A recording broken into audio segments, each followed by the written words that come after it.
السلام علیکم، میرا نام محمد عبداللہ ہے اور میں شعور ویلفیئر فاؤنڈیشن سے تقریباً 6 سال سے منسلک ہوں۔ میرا تعلق ضلع لیا کے ایک پسماندہ گاؤں سے ہے جو دریائے سندھ کے کنارے پر ہے۔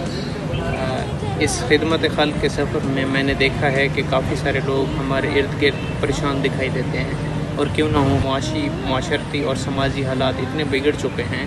کہ لوگوں کو تحفظ ہوتا ہوا نظر نہیں آتا۔ اس لیے ہمیں نظر رکھنی ہے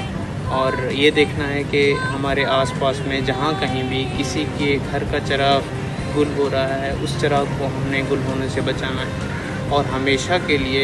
اس چراغ کو ہم نے جلائے رکھنا ہے۔